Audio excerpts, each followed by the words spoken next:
Hello guys, welcome back to my YouTube channel. आज हम start कर रहे हैं अपने चैप्टर 1 स्टार्ट कर रहे हैं। ठीक है, इसका नाम है नंबर सिस्टम। तो देखो, जैसे हमें नाम से ही पता लग रहा है क्या है, नंबर सिस्टम। यानी कि नंबर्स के बारे में ही इस चैप्टर में हम पढ़ेंगे। ठीक है, कि नंबरों का भाई क्या सिस्टम है ना, वही सिस्टम पढ़ेंगे इसका, है ना। तो देखिए, पढ़ते हैं सिस्टम्स। देखो, सबसे पहले पढ़ते हैं नेचुरल नंबर। देखो इंट्रोडक्शन में देखो तो नेचुरल नंबर क्या होते हैं। ठीक है, तो देखो नेचुरल नंबर हमारे वो होते हैं जैसे जो 1 से स्टार्ट होते हैं। ठीक है, 1 से स्टार्ट होते हैं, जैसे 1 2 3 एंड 4 5 6 ये चलते जाते हैं और इन्फिनिटी तक चलते हैं। ठीक है, कहाँ तक? इन्फिनिटी तक। तो हमारे नेचुरल नंबर्स वो होते हैं जो 1 से स्टार्ट होकर इन्फिनिटी तक चलते हैं। ठीक है, अब हमसे नेक्स्ट पूछा है कि होल नंबर्स किसे कहते हैं। ठीक है, तो देखो होल नंबर्स क्या होते हैं। होल नंबर्स वो होते हैं जो 0 से स्टार्ट होते हैं। ठीक है, जैसे 0 1 2 3 4 ऐसे ही चलते जाते हैं, ये भी इन्फिनिटी तक होते हैं। ठीक है, तो देखो नेचुरल नंबर्स हमारे ये 1 से स्टार्ट होता है, बट होल नंबर 0 से स्टार्ट होते हैं। तो तुम्हें एक चीज़ देखने को मिलेगी कि हम कह सकते हैं कि जो होल नंबर्स होते हैं ना, वो 0 एंड नेचुरल नंबर्स का क्या होते हैं, कॉम्बिनेशन होती हैं। ठीक है, 0 एंड नेचुरल नंबर का क्या होती है, ये कॉम्बिनेशन होता है। ठीक है, क्या? Whole numbers combination. अब एक बात ये ध्यान रखना कि जो नेचुरल नंबर्स हैं ना, इनको हम एन से डिनोट करते हैं। किससे डिनोट करते हैं? एन से। ठीक है, और होल नंबर्स को डब्ल्यू से डिनोट करते हैं। तो इंटीजर्स ना हमारे 2 टाइप्स के होते हैं, positive integers and negative integers. ठीक है, देखो पॉजिटिव इंटीजर में आ जाते हैं 1 2 3 4 एक्सेट्रा। ठीक है, ये चलते जाते हैं। ये हमारे ये भी पूरे मतलब पॉजिटिव इंटीजर्स हो गए। और ये नेगेटिव -1 -2 -3 -4 ये चलते जाते हैं माइनस इन्फिनिटी तक। ठीक है, तो देखो ये वाली डिजिट्स एंड ये वाली डिजिट्स। ठीक है, तो ये नेगेटिव इंटीजर्स होते हैं। अब हम ये ध्यान रखना कि ये पॉजिटिव एंड नेगेटिव ये 2 टाइप्स के होते हैं। इंटीजर्स है ना, इनको जेड से डिनोट करते हैं। किससे डिनोट करते हैं इनको? हम जेड से। नेक्स्ट देखो rational number. What is rational number? तो देखो रेशनल नंबर वो नंबर्स होते हैं जिनको हम पी ओवर क्यू की फॉर्म में लिख सकते हैं। ठीक है, राइट डाउन कर सकते हैं। बट यहाँ पर एक चीज़ हमें देखने को मिलेगी कि क्यू जो होता है इनमें 0 नहीं होना चाहिए। ठीक है, क्योंकि देखो अगर हमने क्यू 0 कर दिया तो ये तो इन्फिनिटी की टर्म में पहुंच जाएगा। ठीक है, मतलब 1/0 या कोई भी डिजिट ले लो, 9 ले लो, तो वो इन्फिनिटी होता है। ये इनडेटर्मिनेंट टर्म होती है। ठीक है, इसको हम डिफाइन नहीं कर सकते मतलब। तो यहाँ क्यू 0 नहीं लेंगे हम। ठीक है, तो किसको हम पी ओवर क्यू की फॉर्म में लिख सकते हैं? देखो जैसे 4/3 2/3 6/3 ऐसे ये नंबर्स क्या हो गए, हमारे रेशनल नंबर्स होते हैं। अब आगे देखते हैं इरेशनल नंबर्स। ठीक है, तो देखो वॉट इज़ इरेशनल नंबर्स। ठीक है, तो इरेशनल नंबर इसका उल्टा हो जाएगा। जैसे रेशनल दिख रहा है आपको, इरेशनल यानी कि जिनको हम पी ओवर क्यू की फॉर्म में नहीं लिख सकते। ठीक है, जैसे √2 √3 √7 इनको हम पी ओवर क्यू की फॉर्म में नहीं लिख सकते। बट हम जैसे हमें दे रखा है √4, तो इसको हम पी ओवर क्यू की फॉर्म में लिख सकते हैं, क्योंकि हमें पता है कि जो 4 होता है 4 को हम 2 लिख सकते हैं। और इसमें से क्या हो जाएगा, 2 बाहर आ जाएगा तो 2 लिख सकते हैं। 2/1 ये क्या हो गया, हमारा नंबर हो गया। ठीक है, तो जिनका हम स्क्वायर रूट निकाल सकते हैं उनको तो हमें रेशनल नंबर ही बोलेंगे। लेकिन जिन डिजिट्स का स्क्वायर रूट नहीं निकल सकता, ठीक है, तो वो रेशनल नंबर होंगे। देखो जैसे क्या होगा, पाई आप बोलोगे कि भाई पाई को 20/7 लिख सकते हैं, तो ये हमारा क्या हो गया, रेशनल नंबर हो गया। बट ये इरेशनल नंबर है, क्योंकि जो 22/7 है ये इसकी एग्जैक्ट वैल्यू नहीं है। ठीक है, 3.14 है, ये है ये 22/7 इसकी एग्जैक्ट वैल्यू नहीं है, इसलिए क्या होता है ये इरेशनल में ही आता है। ठीक है, तो अगर आता है किसी एग्ज़ाम में कि पाई रेशनल है या इरेशनल, तो इरेशनल पे टिक लगाना है। रीज़न आपको पता ही है।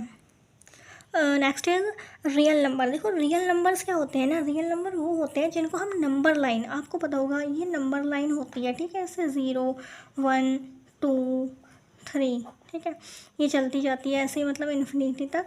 और ये हो गए -1 -2 -3 -4 ये ले लिया। तो जिन नंबर्स को हम नंबर लाइन पर शो कर सकते हैं, ठीक है, उनको बोलेंगे हम रियल नंबर्स। ठीक है, देखो तो रियल नंबर्स में कौन आ जाते हैं, देखो क्या हम नेचुरल नंबर्स को इसमें वो नंबर लाइन पे शो कर सकते हैं? हाँ कर सकते हैं। देखो जैसे 1 2 3 है तो सबको कर सकते हैं, होल नंबर्स को भी कर सकते हैं, इंटीजर्स को। देखो ये पॉजिटिव इंटीजर्स हो गए, इधर के नेगेटिव इंटीजर्स हो गए, जीरो से इधर के, है ना।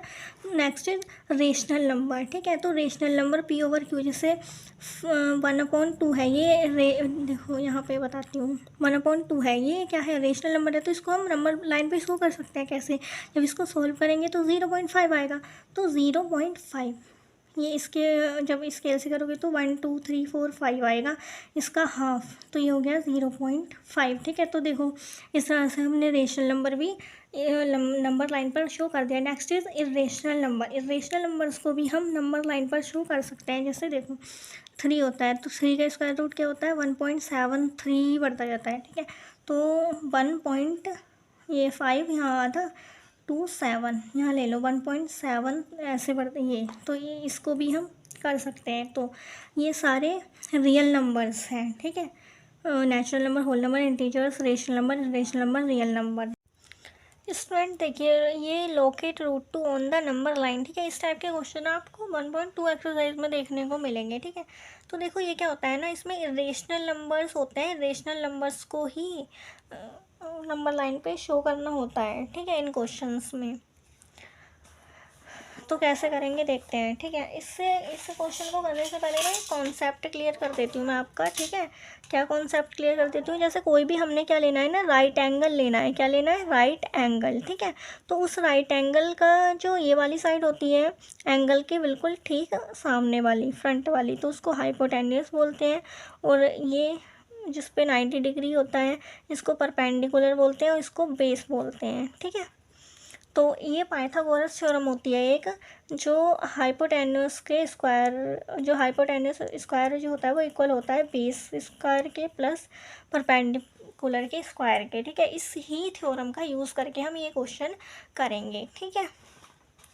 तो देखो जैसे इस क्वेश्चन को करने की ना एक ट्रिक समझो, ठीक है। जैसे क्या होता है, √2 है, तो √2 को हम क्या लिख सकते हैं? 1 स्क्वायर प्लस 1 स्क्वायर लिख सकते हैं ये, ठीक है। तो इससे देखो इसको और इसको देखो, तो इससे हमें क्या मिल गया? बेस मिल गया हमें, और परपेंडिकुलर मिल गया, ठीक है। तो बेस बराबर 1 है और परपेंडिकुलर बराबर भी हमारे पास 1 आ गया, ठीक है। यानी कि बेस हमें 1 लेना है, परपेंडिकुलर की जो लेंथ लेनी है वो भी 1 ही लेनी है, ठीक है। तो देखो पॉइंट टू पॉइंट समझाती हूँ। ये जो काम मैंने करा है वो आपको रफली करके दिखाना है, ठीक है।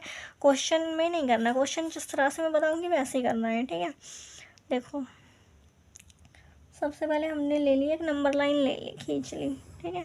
कितनी भी खींच लो आपको, और उसके बाद 1 सेंटीमीटर पे पॉइंट लगा दो, लगा दिए। अब इसको शो कर दो, नंबर शो कर दो, इसमें 4 तक कर दो या जितने तक आपका मन करे, यहाँ तक 4 तक ही कर दो। 3 ले लिया, ठीक है। अब हमें उस जो हमने ये किया था इससे पता लग गया कि हमें बेस क्या लेना है? 1 लेना है, परपेंडिकुलर 1 लेना है, ठीक है। तो देखो बेस हमें पता है बेस यही होता है, तो बेस हमने ले लिया 10, इसको नाम दे दो ओ, ओ ये 10, ये ओ, इसको दे दो सी, ठीक है। ये बेस हो गया हमारा, और परपेंडिकुलर भी 1 ही लेना है।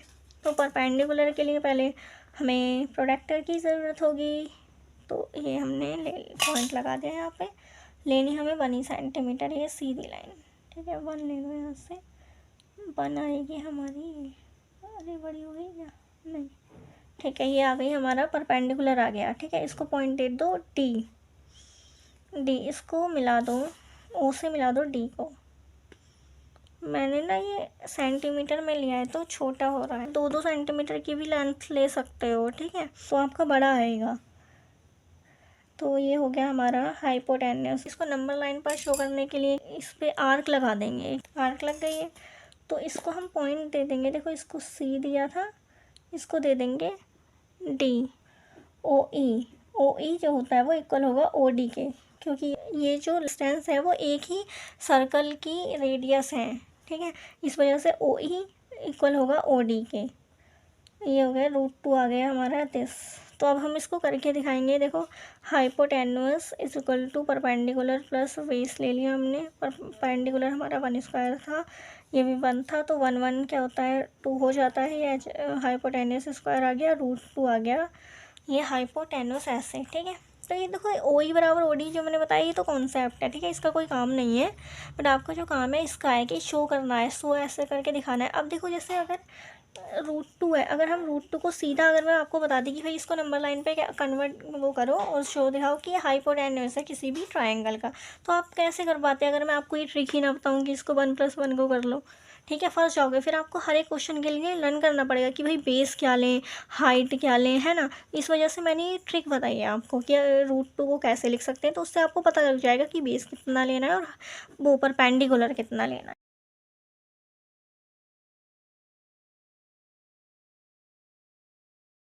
आई होप आपको ये समझ में आ गया होगा। अगर किसी को कोई डाउट है तो मुझे वो कमेंट करके बता देना।